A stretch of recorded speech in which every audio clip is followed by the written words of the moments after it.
In this video, I'm going to discuss the assigned topic to me.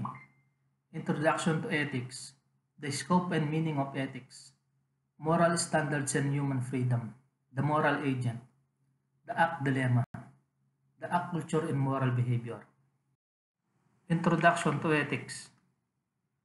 Ethics, at its core, the philosophical studies of moral principles that govern how people should behave. It explores what is right and wrong, good and bad, and how this concept influence our decisions and actions in life. Ethics is not just a theoretical concept, it's a practical discipline that helps individuals and societies navigate complex situations and make choices that are considered morally sound. The scope and meaning of ethics. Ethics, also known as a moral philosophy, is a branch of philosophy concerned with the study of morality, human conduct, and the principles that determine right and wrong actions. Character traits and institution. Its scope encompasses three main branches: normative ethics, which establishes criteria for determining moral standards; meta-ethics, which investigate the origin and meaning of ethical concepts; and applied ethics, which addresses specific ethical issues in various fields like medicine, law, and business. Scope of ethics. Normative ethics. This branch focuses on developing theories and principles that define what is morally right or wrong. Examples include utilitarianism, deontology, and virtue ethics. Meta-ethics. Meta-ethics delves into a nature of a moral judgments, values, and language. It explores questions like what does it mean for something to be good or a moral truth, objective or subjective. Apply ethics. This area applies ethical theories and principles to specific real-world issues and dilemmas in a various domains. Examples include bioethics, business ethics, environmental ethics, and professional ethics. Moral standard and human freedom. Moral standards and human freedom is a rich and complex topic in philosophy, ethics, and political theory. It's typically centered around the question of how we balance individual liberty with societal norms, ethical constraint, and collective well-being. Moral standards. Moral standards are principles or rules that govern what is considered right or wrong, good or bad, within a particular society or system of belief. Human freedom. Human freedom refers to the capacity for individuals to act according to their own will, free from external coercion. This concept is often linked with autonomy, the ability to make one's own choice and living according to one's values. However, freedom is not always absolute. In any society, there are usually some limits on individual freedom in order to prevent harm and maintain social order. The moral agent. A moral agent is an entity, typically a person, capable of making moral decisions and being held accountable for their action. They possess the ability to discern between right and wrong and act accordingly, taking responsibility for the consequences of their choices. This capacity for moral reasoning and action distinguishes them from beings or entities that may be subject to moral consideration. Example of a moral agent: human.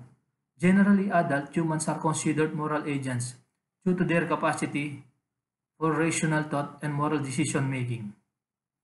Some artificial intelligence. With the development of more sophisticated AI questions arise about whatever certain system could be considered moral agent, particularly those capable of learning, reasoning, and making decisions with ethical implication. Example of things are not moral agent. Animals. While animals can feel pain and experience emotions, they generally lack capacity for moral reasoning and they are therefore not considered moral agent. Young children. Children may be developing moral understanding, but they often lack the cognitive capacity to fully grasp abstract moral concepts and make consistently rational moral decisions. Individuals with severe cognitive disabilities. Those with severe intellectual or psychological disabilities may not be able to function as moral agent. The Act Dilemma. The Act Dilemma, also known as a moral dilemma or ethical dilemma, describes situation where an individual or agent faces a choices between two or more actions, each of which is supported by a moral reason, but where performing all options is impossible, requiring the agent to violate at least one moral concern or duty. Example of Act dilemmas. Trolley problem. A classic thought experiment where one must choose between allowing a train to kill 5 people or diverting it to kill one person.